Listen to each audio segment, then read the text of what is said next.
Oh, welcome to this episode of Chakmah Choter. We're back discussing what can be learned about this unique individual that Yahowah said he was going to inspire and use to reach out to his wayward children during the last days. This individual, known as the Nakar or Nakri, as we will read his title in this next prophecy, was discussed at great lengths by Dowd and then again by Yahowah. And in between the two, we'll see him being brought up by Dowd's son. He is the most important figure in the last days. This is the individual that God has deployed for the express purpose of accomplishing what has not been possible in the past 3,470 years. And that is to get his children to listen to him. So it is a big job. God has outsourced the project. Not surprisingly, he outsourced it to a goy, since there were no Yahud who were willing to listen. And because God likes to come full circle in his story, just as we were exiled from the Garden of Eden, we will return to it in the next 99 months. And just as God began his story with Goy, he is going to conclude it with a Goy. And so now, after being reintroduced to the Nakar, this observant foreigner, in Yahowah, Isaiah 56, we were drawn back to one of the most interesting prophecies ever made. This particular prophecy is dated to the day of the Herald, Teruah, in year 961 BCE. This is 7 years past year 3000. The house for Yahowah's name has not only been built, but the doors have been opened for the first time. And the man tasked with building it at his father's direction is Solomon, a man also considered to be the wisest of men. And he is giving a commencement speech regarding what the children of Israel ought to pay attention to as they go forward in time. And at this moment in his speech, again, this is the day of the Herald, Yom Teruah, at the dedication ceremony on Mount Moriah, regarding the opening of the home for Yahowah's name. Say, when was it that Yahowah first talked to you? When was it Yahowah first communicated with you? It was a Teruah, of course. And the Bashar Herald of Dowd is directly associated with Teruah. This is the day of the Herald. It is the day the shofar is blown. It is the day that we announce both the good news of Dowd's return with Yahowah and also the warning that those who remain religious and political will not survive this day when it is fulfilled in year 6,000 Yah. And year 6,000 Yah is not 190 some years hence. It is only 99 months away. Mamamadi's got the years all discombobulated. It is actually right now year 5992 and we are, just as I say, 8 years away from the final rendezvous with Yahowah. So this is what Solomon said. Moreover, in conjunction with this, regarding someone else, he's been speaking of his father Dowd, who was our returning king, regarding someone else, who is the Nakri, this observant and discerning, especially responsive foreigner from a different ethnicity and geographic location, who will come to understand. Ha-Nakri. Ha-Nakri. It is a title. It's amazing that Jews Hmm. are fixated on this arrival of Ha-Mashiach. And they use Mashiach like it is the most important title to them. Yep. Do you know that Mashiach is very, very seldom used as a title? It is used mostly in conjunction with Dowd, who is Ha-Mashiach. Yeah. And it speaks of him being anointed and prepared for service in this way. But it is very seldom accompanied by the definite article, ha. True. And yet there are titles that Yahowah uses, like Ha-Nakri, that are always introduced with the definite article, making it a title. It is the Nakri. Yeah. Just like Ha-Shatan. Ha-Nakri. Yeah, the adversary. Yes. That's right. So this is a title, and it is a title in these two forms, Nakri and Nakar, that is used more than Messiah by a long shot. Yeah. And he plays a more important role in the last days than does the Messiah. So it is disappointing that with so many people who claim to study the writings of God, that there are so few people that are searching for the Nakri, and so many who are searching for an unnamed Messiah. From an unnamed God. Yeah, when in fact, the Messiah is not Jebus. There is no Mr. Christ. There's no mention of him being a Messiah. In fact, he was just a myth, a counterfeit, conceived by Paul in 52 CE. The Messiah is Dowd. He was the Messiah. He is the Messiah. He is the returning Messiah. But his principal title when he returns is not Messiah. It's King. He's the Malek. Yeah. It's King of everything. King of it all. If you don't like Dowd very much, you're not going to be welcome and forevermore. Hardly. But the religious don't like him very much, no, do they? No, they don't. No. No, well, the Christians, of course, robbed him to create the myth of Jesus. So somebody you would rob, commit an act of identity theft, you obviously don't respect. No. And so the Christianity is based upon robbing Dowd to create this myth of Jesus. Judaism was conceived by Akiba by, again, robbing the Messiah, Dowd, of his due and creating a false Messiah, just as Paul had done for Christianity. So both Judaism and Christianity are based upon false messiahs. On creating an identity theft, a crime against the actual Messiah and Son of God. Yeah. Dowd David. And even in Islam, as Muhammad struck out with the idea of being a religious leader in Kaabaville and was looking for new digs, the only reason that he was even considered acceptable by the pagans in Yathrib is that they said the Jews there, that were 3/4 of the population of Yathrib at the time, were looking for and expecting the arrival of their Messiah. And Muhammad said, "Oh, that's me. I must be that guy." Along came Mo. And so Islam is based upon a false Messiah as well. Yeah. So the fact is, it's Dowd who's returning. He is the king. Else. And he has a herald, and his herald happens to be the same fellow as this Nakri. And the only difference between Nakar and Nakri, they are written in terms of the first three letters exactly the same, which would be Nun, Kaf, Rosh. The Nakri simply adds the yod to the end of it that makes it the Nakri possessive. It either speaks of the Nakri being my Nakri, as an Adonai, with the way that the Jews use Adonai to speak of their Lord, being my Lord. It would be my Nakri, or it is used to say that the Nakri is the hand of God at this point, being the Yod. But the Nun shows that he is a son who is growing, anchored, and productive.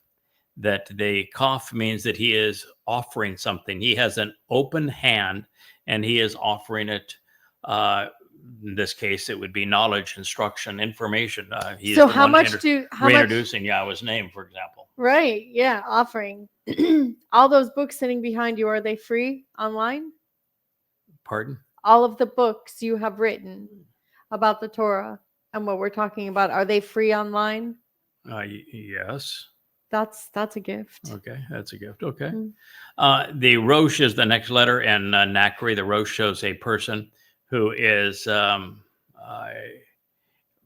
observant, who sees, hears, and thinks before he speaks. So this is a son who is rooted, productive, and fruitful, who is offering a gift with an open hand, who is observant and listens, pays attention, and thoughtful, and that he is literally the hand of God at this time. So here we go again. In conjunction with this, regarding someone else who is the Nakri, the observant and discerning, especially responsive foreigner, from a different ethnicity and a geographic location, who will come to understand, who to show the way to the benefits of the relationship, is not of your people, this Yisrael. So we have been introduced to this person. So right in the middle of his speech, this is the real Sermon on the Mount. Well, he's setting the context. Yeah. Okay. So this is the real Sermon on the Mount. And what that means is that, and not just the Sermon on the Mount, this is the real Mount. This is Mount Moriah. Yeah. And this is no ordinary fellow. This is Solomon, Dowd's beloved son. And this is no ordinary time. This is Teruah, and it is the dedication ceremony for the initial house for Yahweh's name. So Yes. I don't know how there could be a bigger moment. The audience is comprised of the children of Israel. And right in the middle of his speech, after speaking gloriously of his father Dowd and his relationship with Yahowah, he says, oh, by the way. Here's this guy. Oh, by the way, Yeah. Gom, in addition to all of this, moreover, therefore, there is somebody else who is the Nakri. And he tells you something that had to be jarring for the children of Israel. They had gotten themselves in a fix, because even though God said, I don't want you to replicate the ways of the Goy. Yep. I want you to avoid the ways of the Goy, which were to be religious and political. Absolutely. And so he said, don't do that. I don't want you to be like them. He wasn't saying anything negative about Goy. He just said that their propensity to be religious and political, you should not emulate. And they went and did that.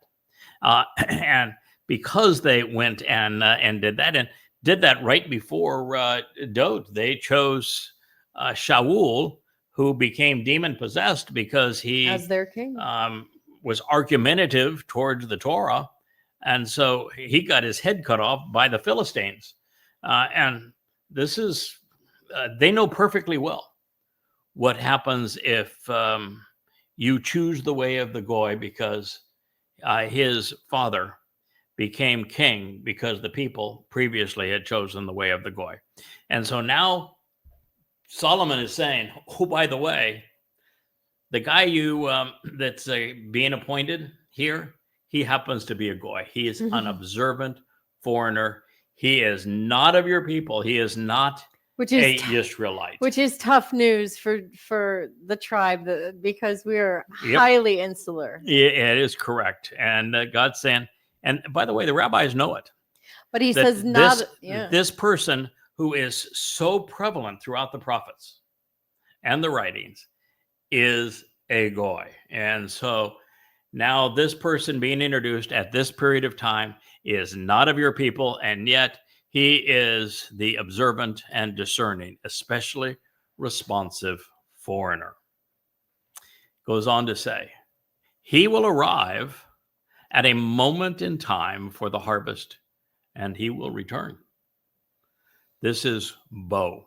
Bo means he's going to come, and he's going to go, and he's going to return from a different country after a long interval of time for the express purpose of being a witness and voicing answers regarding your vitally important name and the influence of your hand as an effective troubadour for trumpets, a prepared and capable person willing to engage in battle who is resolute. He is empowered, proficient, but loud, always intense, and sometimes even harsh, overtly direct, and often overpowering, who is dependably steadfast. He is Ha-Shazak.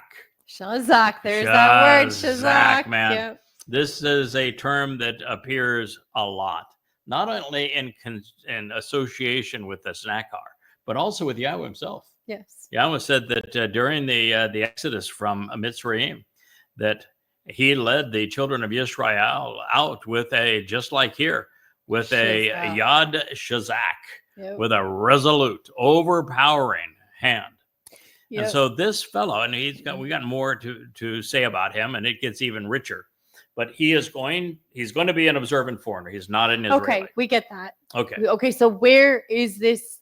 I'm sure that's the next question. Where is he from? Well, No, it doesn't. Just listen to what is said, and then we can analyze what is said. We're not here to suppose anything. It says he's going to arrive at a moment in time for the harvest and then return. So Bo means he's going to come and go. Yeah. Now, there's not a lot of people that do that. There's only two others that I'm aware of. Yeah. One of those would be Doug. He has 3 lines. Yeah. Doug's already been here twice. What happened to your mic? And he will be here again. The second is Eliah. He has been here. He's going to return. Elia's definitely coming back. This Snakkar, he's going to have 3 lines as well.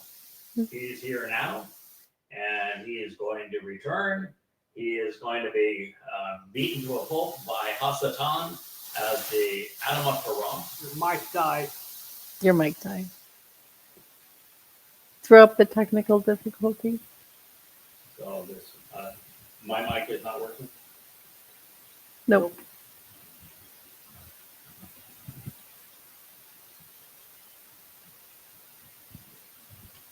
Seems we have a technical difficulty. Let's see if we can get that mic working.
You ready, Wook?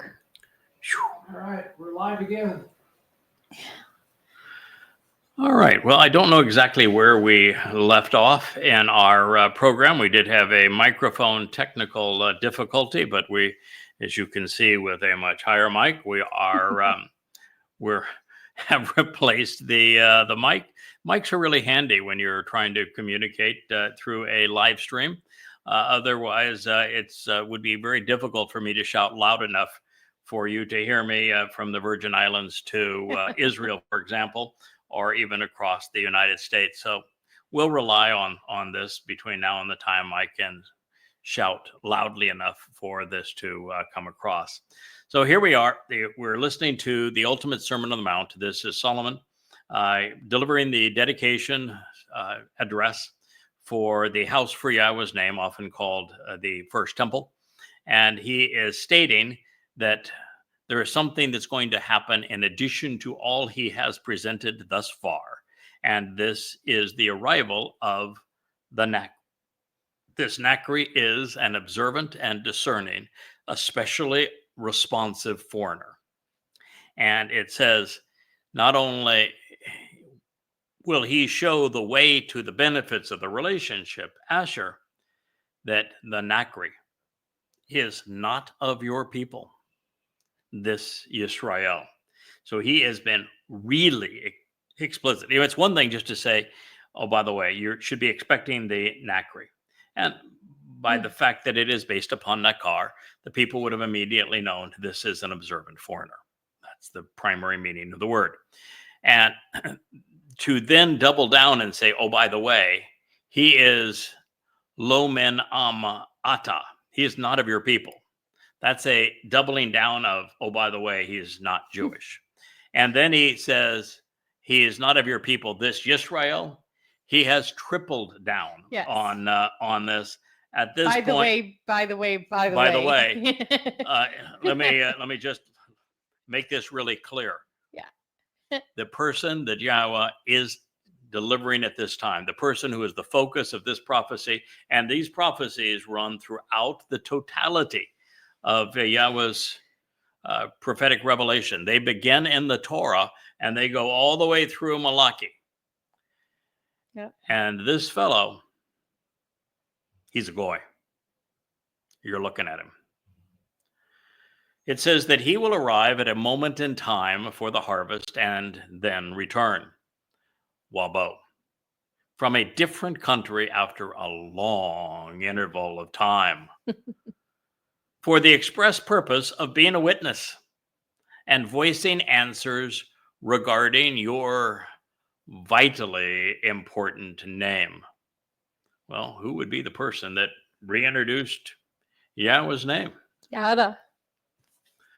These books, what do they say at the title of them? Yada Yahowah. What does that mean? To know Yahowah? What's the title under which we do these blogs? The Yahowah blog? Yes, I would be the fellow that, starting almost 24 years ago, reintroduced Yahowah's name to the world. And so he will be a witness, voicing answers regarding your vitally important name and your influence as your hand. Remember I said that Yod following Nakar suggests that this observant foreigner is serving as the hand of God at this time? That's what he just explained. As an effective troubadour for trumpets. What day was this speech delivered? Teruah. Teruah is trumpets. What day did Yahowah ask me to serve in this role? That would be Teruah. What day does this person lay down his life for Israel? Again, that would be Teruah. So he is an effective troubadour for trumpets, a prepared and capable person willing to engage in battle, who is resolute, empowered, proficient, but loud, always intense, sometimes harsh, overtly direct, and often overpowering. I'll be the witness to that, yes. Is dependently steadfast. When Yahowah describes him as the Parah, He ain't Yes. talking about no girly cow. No, he's It is talking a about bull who is is productive, and is what fruitful. Parah means. Mhm. Adamah means he's a man of the earth, that he is bloody red. And so he's a bloody red bull who is productive. And bulls have a tendency to be overpowering. They're intense. Very, and very intense. yeah, so powerful. This individual, he's loud. This individual, he is intense. This individual, he's harsh. He does not care if he tells you that your religious leaders are parasites, because they are. That's what the rabbis are. They're absolute lying scoundrels that offer no value and are exceedingly destructive to Israel. I'm the guy who wrote 5 books to prove that Mr. Christ never existed, that Jesus is nothing but a myth that was conceived by Paul in 52 CE. He's the guy that had the courage to write 5 volumes to prove that Allah was modeled after Satan and that Muhammad was the worst man who ever lived, and that Islam is nothing but a death cult. I would say that's brazen. I'd say that's Very. intense. But anyway, God says he is a Chazaz, and Chazaz is the term that Yahowah used in reference to himself as he led the chosen people out of Mitzrayim, the crucibles of religious and political oppression known as Egypt. So, like father, like son in this case.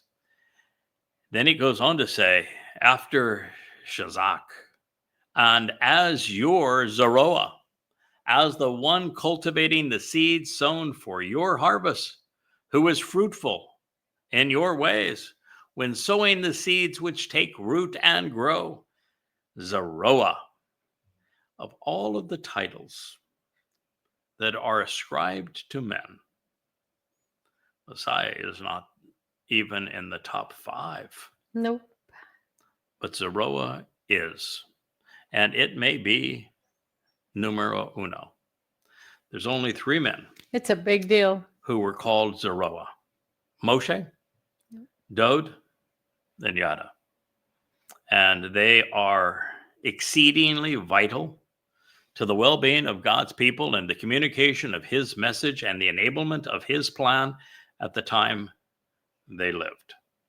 There are 3. Zarowa is from Zerah. It means to sow seeds which take root and grow and produce.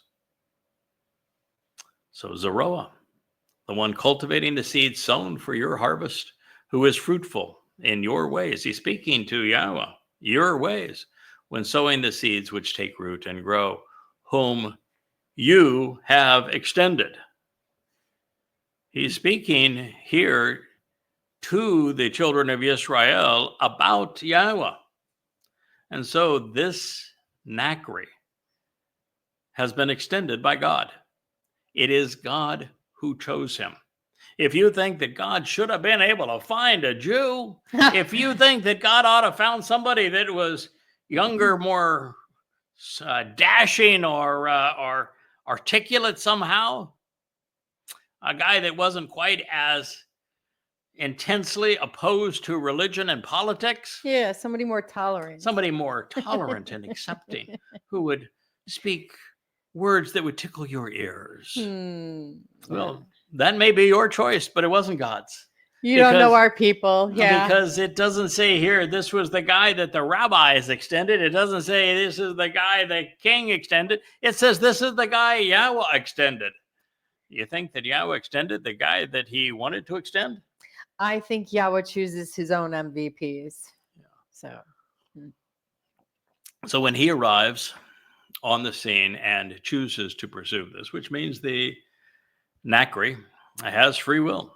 That means that there is aspects of the Ha-Nakri's personality that will be delivered through his message, that he is not simply an implement and a robot, a tool to be wielded, that God chose him because he does want to filter his message through him.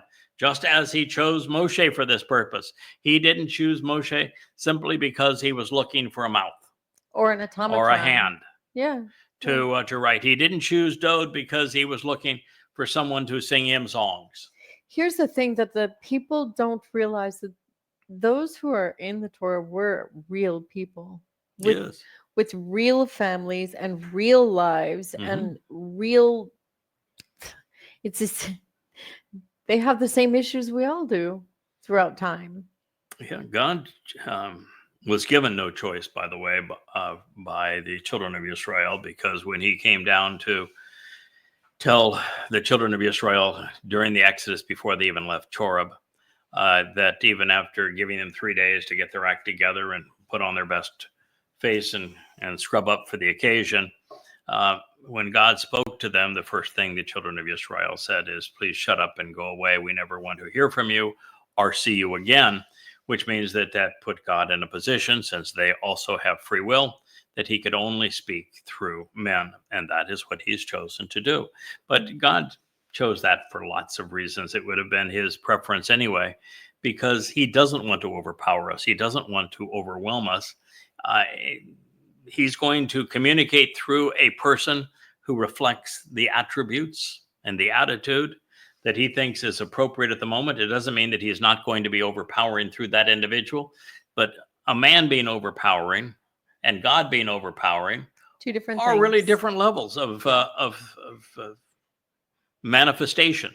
Oh, yeah. So in this particular case, he chose a person who is loud, who's harsh, who's uncompromising, who's Discerning. unrelenting, who's tough, Mhm. and is going to see the most difficult job in the world through.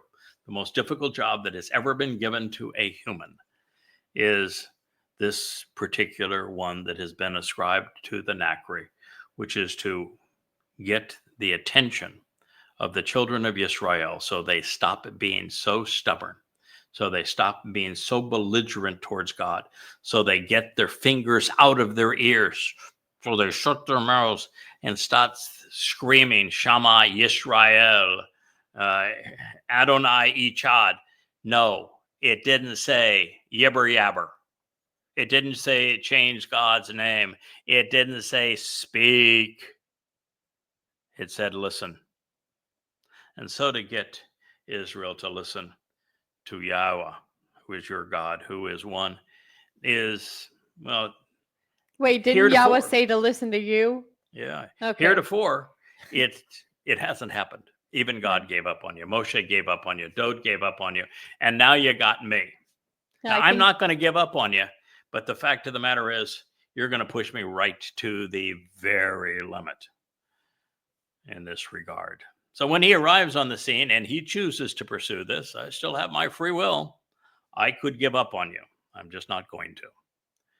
Coming, going, and returning for the harvest at this moment in time, Bo. Then, unaffected by societal, political, or religious influence, independently, he will help interested parties reconcile their relationship by providing those who exercise good judgment with the requested information and justifications to make reasoned decisions pursuant to this intervention regarding this familial relationship and family home. Hmm. Second Chronicles, words of the day, 6:32.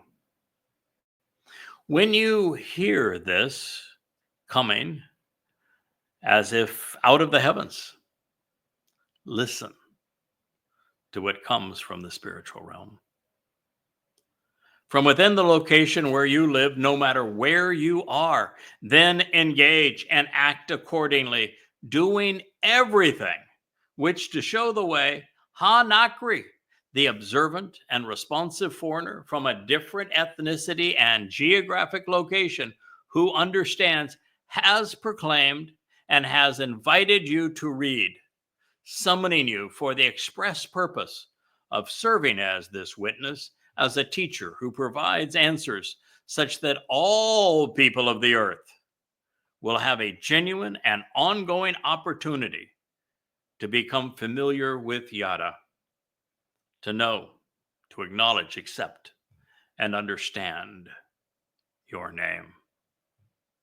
Coming to respect and revere what pertains to you. Simultaneously, along with your people, Yisrael, individuals who either struggle and wrestle with the Almighty or those who engage and endure with God. And also, so that they may know, yada, so they may acknowledge and appreciate yada, because truthfully, he is for your name, that he is designated and called and welcomed, reciting out loud, particularly regarding the Mikre, concerning this home and this family, which to reveal the correct path to walk and to give meaning to life, I have built. Dabarim ha-yomem, 633. Isn't that beautiful? Well, that doesn't give you much wiggle room, does it? Nope. The Ha-Nakri is being extended by God. He is the observant foreigner. He is a Zarowa, which means he is the one cultivating the upcoming harvest, which would be Shabua and Teruah. And he is first and foremost reintroducing Yahweh's name. He is speaking to the entire world and simultaneously to Yisrael. And that what he says, God's very clear. You need to listen to what he says and then do as he asks. Are you familiar with anybody else of whom that is stated? Because it most certainly isn't stated to the rabbis. It's not stated about an IDF general. It's not stated about a political pundit. It is stated of the Ha-Nakri and only of the Ha-Nakri. You need to listen and then do everything he says. Now, I want to tell you, that's a lot of responsibility. That means I'm going to be really circumspect as I share things with you. As before we had microphone issues and my wife was inferring, this implies something else pursuant to this observant foreigner. I said, nope. Well, I know where you're going with this. We can't go there. Not at this moment, because this testimony is specific to exactly these things. And what it says is a lot to process already. So we're going to go through it one more time, because Israel, you need to listen to this. You need to think about it. And then you need to respond and do exactly as I ask. It begins. In addition, and this is in addition to all the wonderful things that Solomon had already said about his father Dowd and his relationship with Yahowah. Moreover, regarding someone else, this Ha-Nakri, Ha-Nakri, it's used as a title.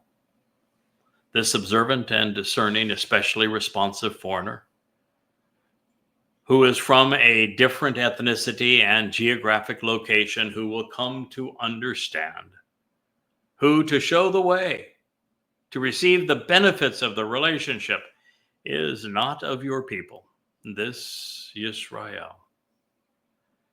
He will arrive at a moment in time for the harvest, and he will return from a different and distant country after a long interval of time, and for the express purpose of being a witness, voicing answers regarding your vitally important name,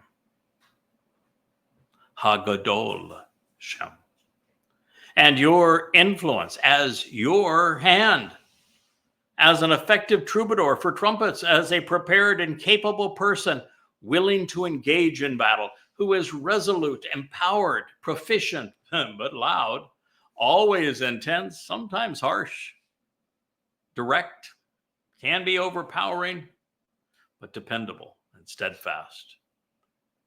and as your Zarowa, one cultivating the seed sown for your harvest, who is fruitful in your ways when sowing the seeds which take root and grow.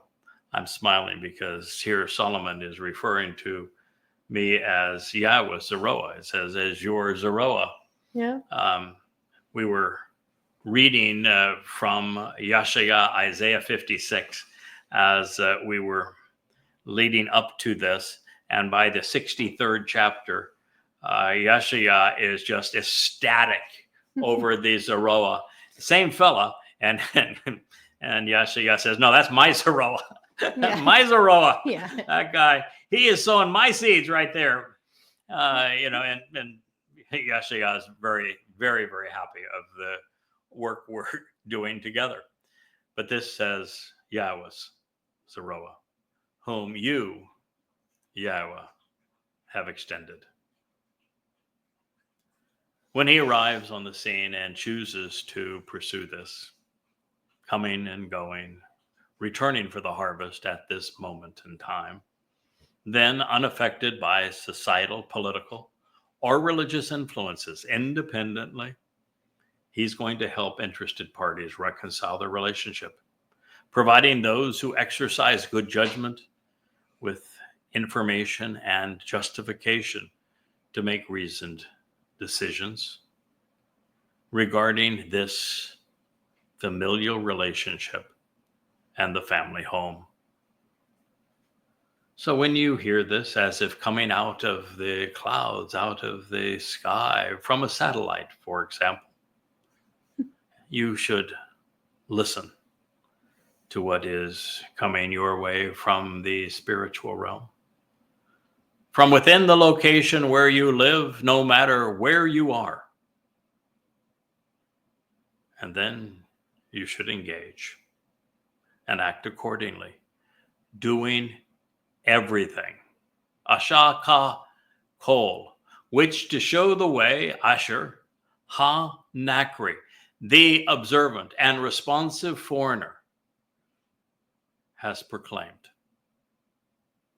and invited you to read, summoning you, Kara el Ata, for the express purpose of serving as a witness, a teacher who provides answers, such that all people of the earth will have a genuine and ongoing opportunity to be familiar with Yada, to know, acknowledge, and accept and understand your name, coming to respect and revere what pertains to you, simultaneously along with your people, Yisrael.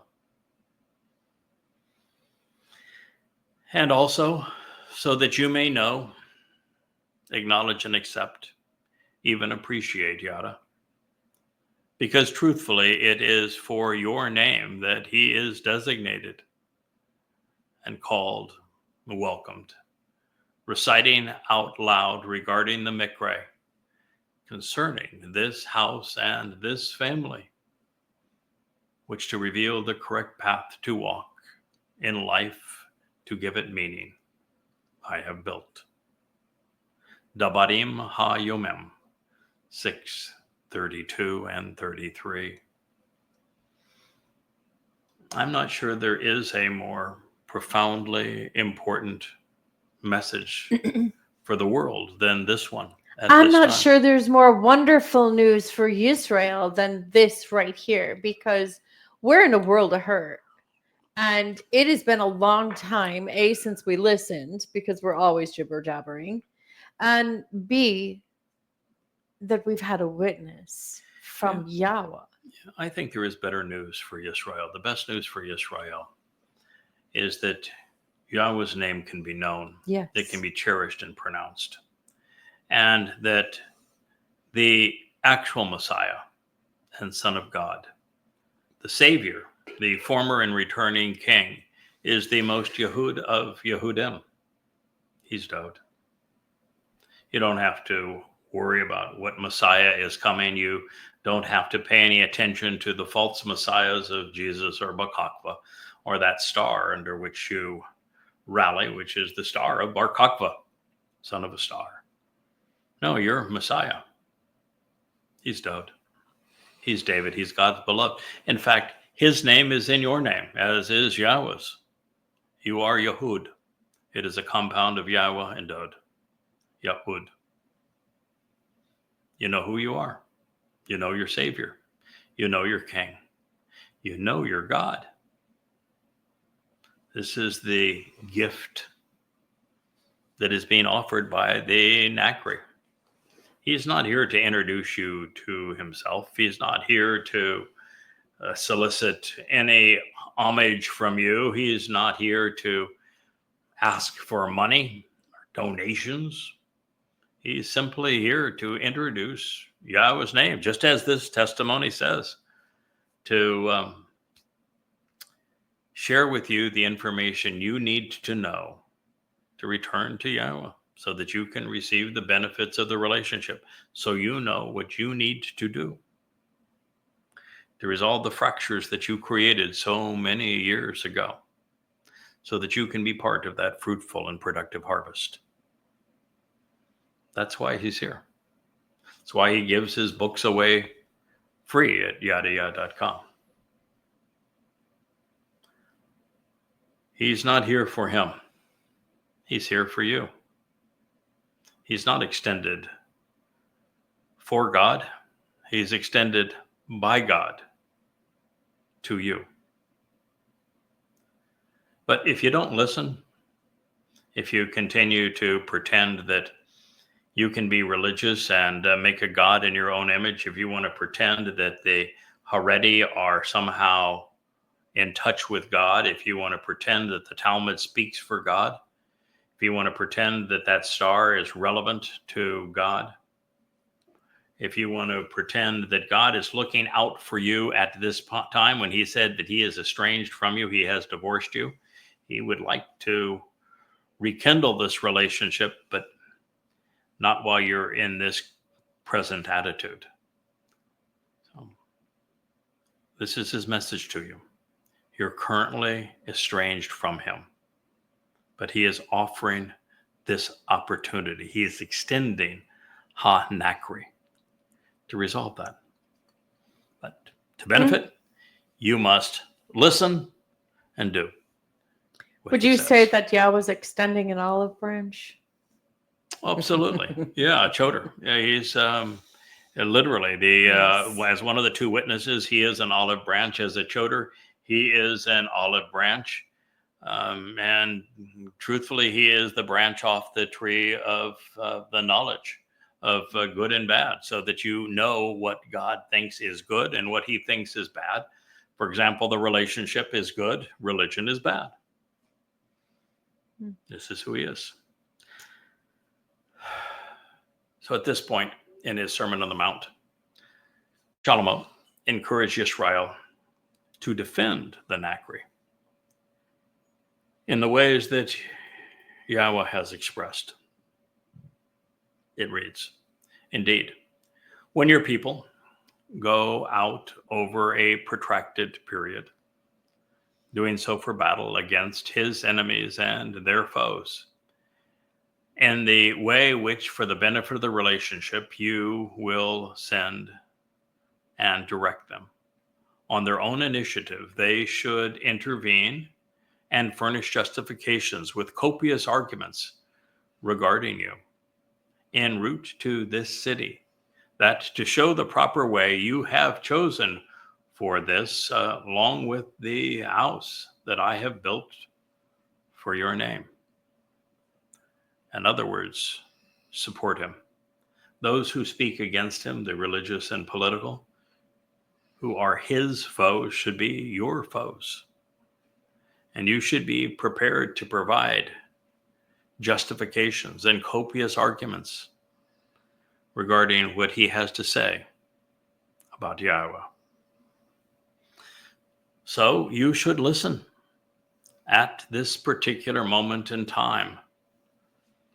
And Yahowah, you too will be listening from heaven to that which pertains to their wonderful request for intervention, to be distinguished and set apart. And you will engage and act at this time to resolve the dispute with them while being just and rational.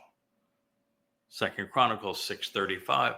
God is going to intervene, and he is going to answer the requests of the remnant of Yehudim, who will have reached a point where during the time of Jacob's troubles, there'll be no one else to turn to.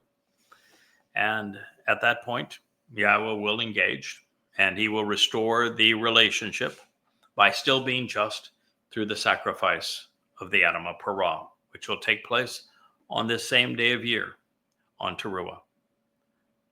Unfortunately, by contrast, it is certain that they will continue to be at fault regarding you, constantly going astray, bearing the guilt for leading many astray, because truly there will be no one, not a single person, who will not be wrong and miss the way, incurring guilt by leading astray.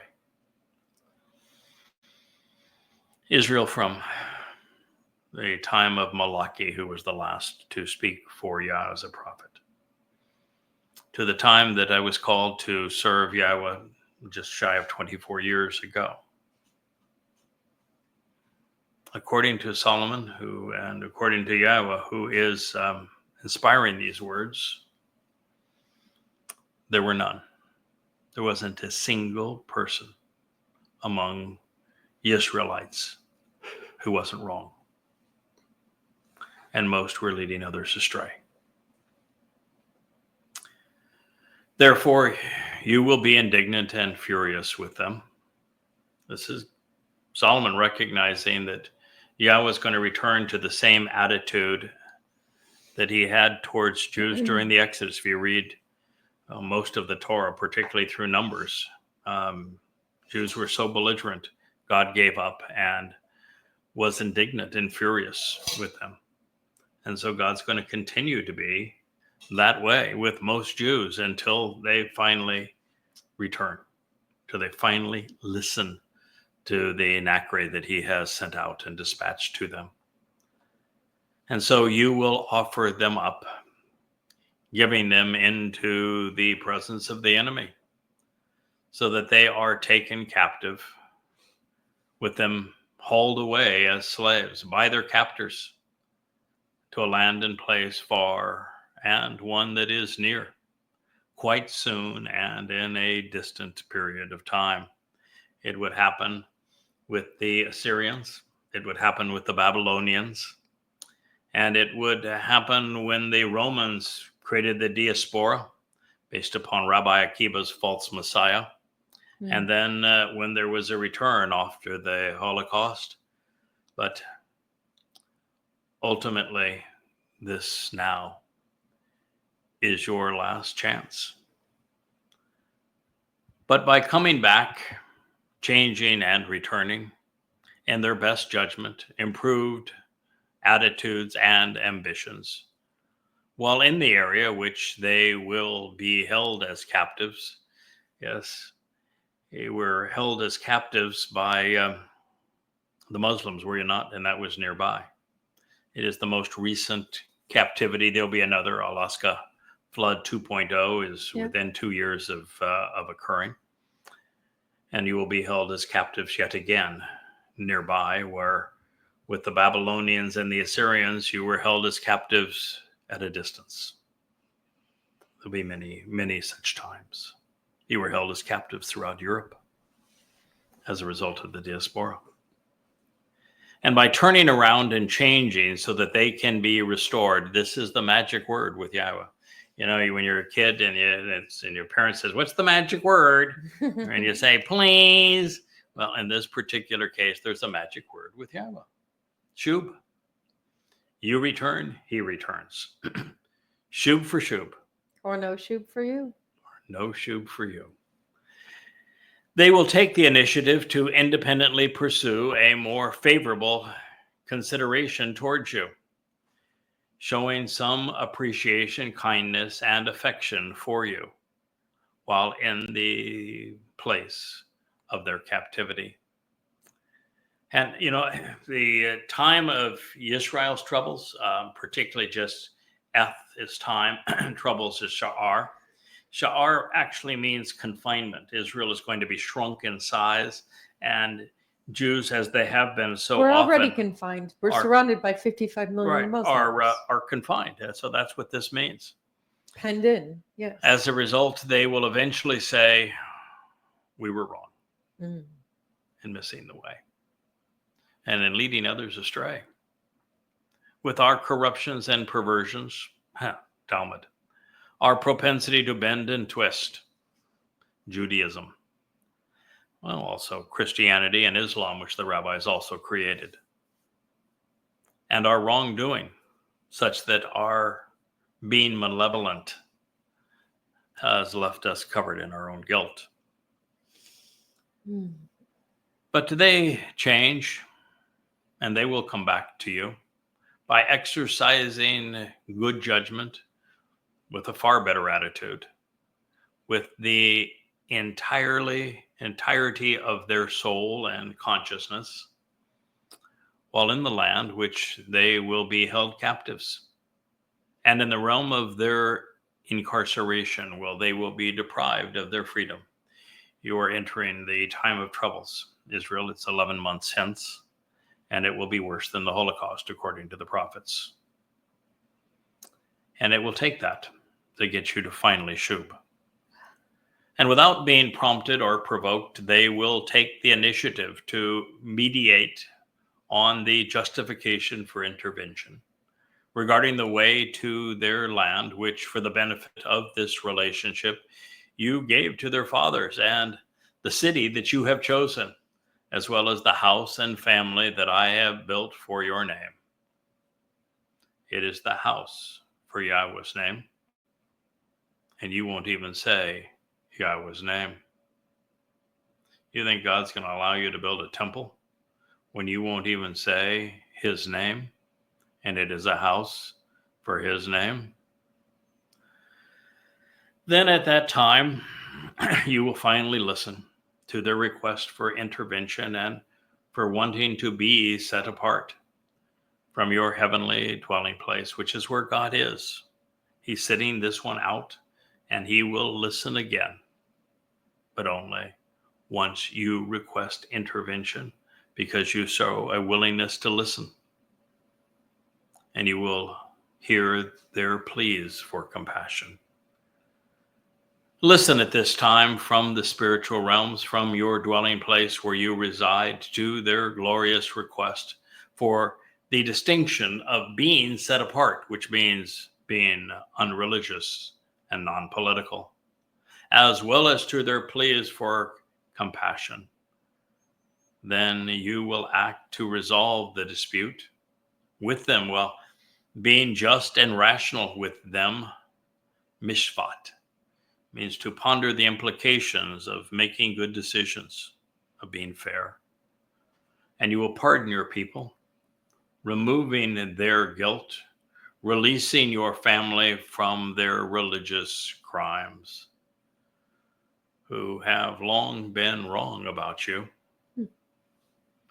Now, my God, I implore, may it be that your eyes are open and receptive, and your ears are attentive to the glorious request for the unique distinction of this place, to take a firm stand, to rise up, and to be home.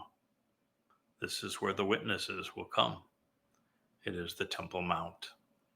And at this time, Yahweh Almighty, I want you to choose to take this stand to establish your dwelling, you and the ark of your might and power. Your priests, Yahweh Almighty, they choose to be clothed with deliverance and freedom, with a loud voice, and your set apart and devoted ones elect to rejoice in the generosity and prosperity that you are providing. Yahweh Almighty, do not turn away forever. Don't fail to return. Shub, along with the appearance and the presence of your Messiah. And that Messiah will be his Father, whose name he shall soon mention. Your Messiah. Yes, Yahweh has a Messiah. When he returns, when he appears again, he is going to appear with his Messiah, his Mashiach, and his Mashiach is his beloved son, Dowd.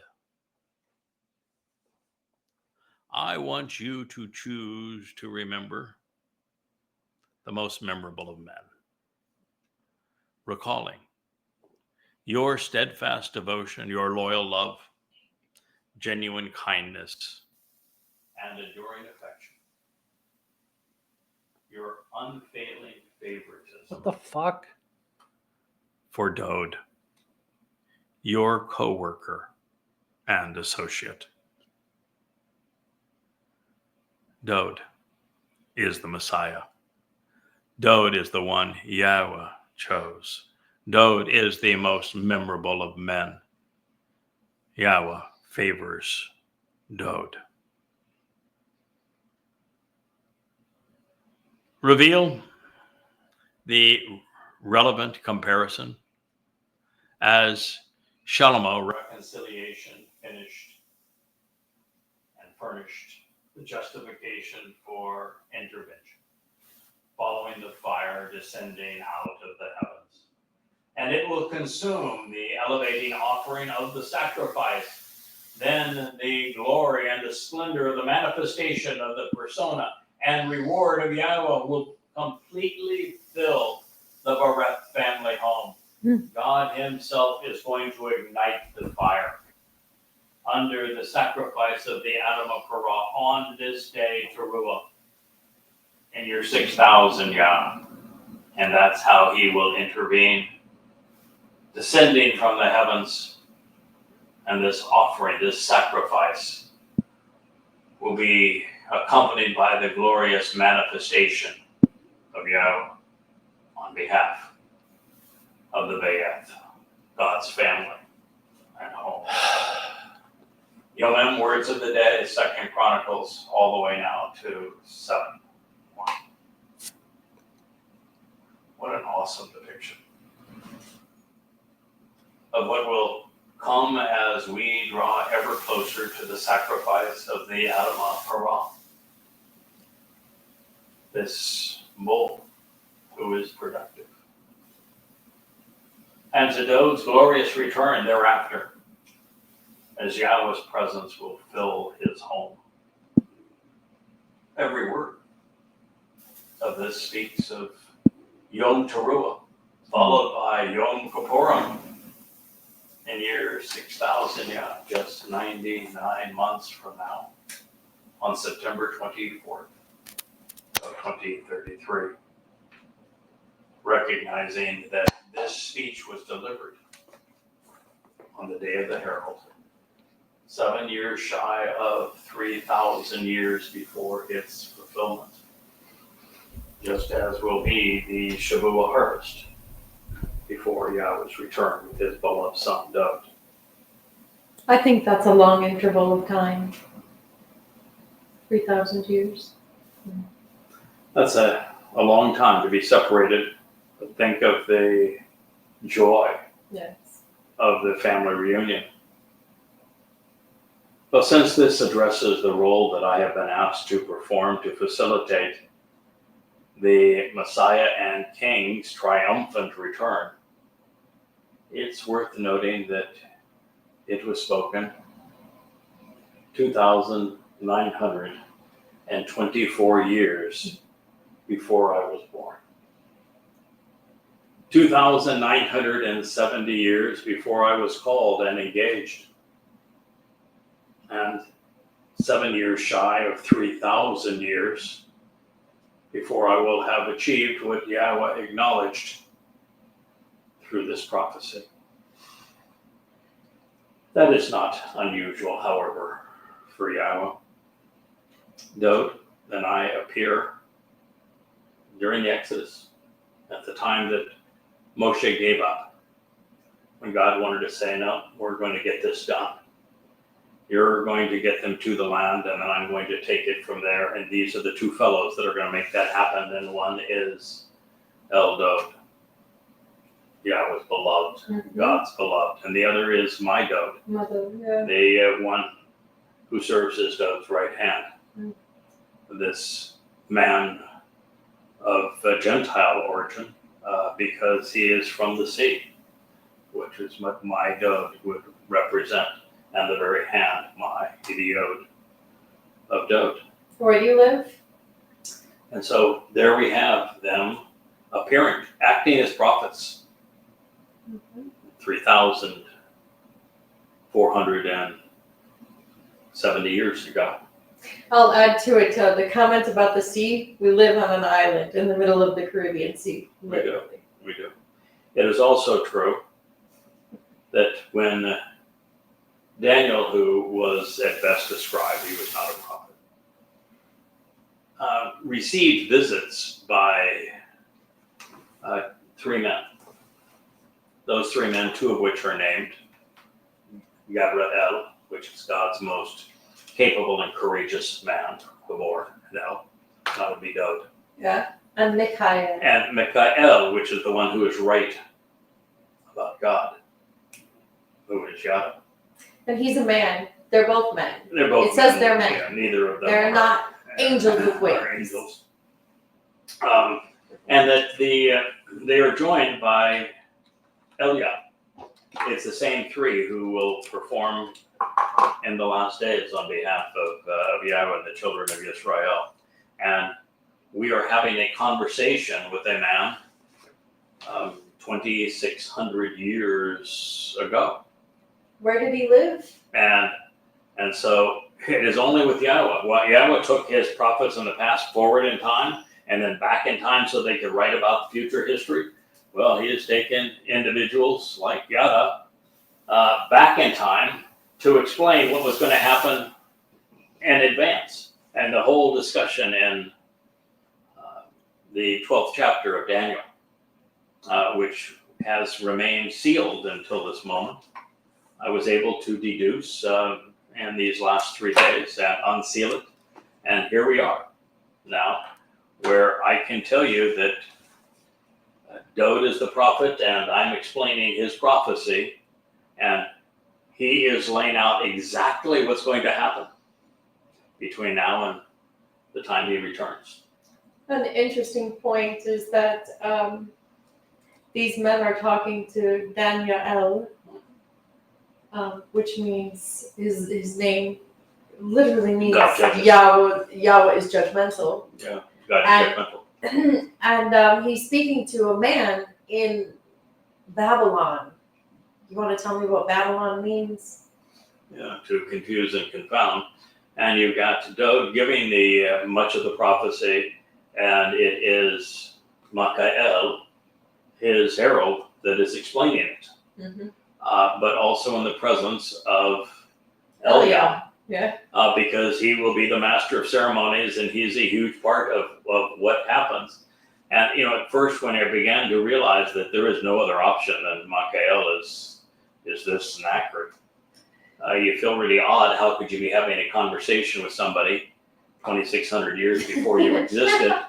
And then you realize that with God, time doesn't exist. Does not exist. It only exists for people on this plane. And so he's fully capable of taking somebody, a soul, back in time. Or forward. Or forward in time. That's how prophecy works. So you just don't try to wrap your head around it, because, it would probably hurt. But that's how he communicates. That's how prophecy works. He takes people forward in time and then back in time to write about it. So in this case, he took Dowd forward in time and me back in time, and we meet together. We have this discussion, and we part corners and fulfill our roles when we're called to do so. It is. I think we'll understand time much better once we cross over into Shabua, Teruah, one of the harvest or Lakat. Yeah. But Time- until then, we won't know. Yeah. Time is difficult for us to wrap our Minds around, our yeah. heads around. And the reason is that time is actually a dimension. Just like up and down, right and left, back and forth are dimensions that we seem to understand. We can perceive those three dimensions because we're a three-dimensional construct that is stuck in the ordinary flow of time. Well, time intersects these three dimensions in a way that we can mathematically calculate, but we can't mentally perceive. And as we are empowered and enriched by God through the covenant process and the Moed Mikre, and we become multidimensional, we're going to go from being three-dimensional to 4, 5, 6, and 7-dimensional beings. And in each dimension, we're able to navigate in another dimension, with time being the next along the way. And the amount of empowerment, the amount of processing power, the perceptions that are required to be able to deal with the infinite increase in numbers of possibilities as you increase dimensions are so far beyond our grasp. But I can just tell you, if any of us right now were just immediately taken into the fullness of the fourth dimension, the noise and the light would be tear your overwhelming. brain The apart, options would be, we would be so disoriented, so overwhelmed that we couldn't deal with it. So we have to be empowered and We have to enriched. become interstellar beings to Yes. understand time. We have to be more like light. A photon of light time exists. Yeah. And this is what we must be for us to be able to explore the universe. So anyway, it's been a fun discussion, Leah, here on this Tuesday evening as the sun has now tucked behind the sea on the western side here of our little island. And we thank you for listening. I apologize for the technical glitch in the middle, but that's part of doing a live stream. We think that it is far more credible for us to turn on the lights, the cameras, the microphone, and to speak to you, with you, about you, spontaneously, than it is to have something that's polished and rehearsed. It's just more credibility that way.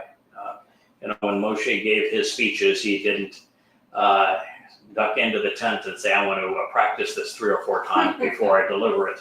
When Yahowah spoke to you at Torah, there wasn't a dress rehearsal. And he said, let me try it a number of different ways and see which way that we'll do a study group and find out how people respond to this. No, that's very spontaneous.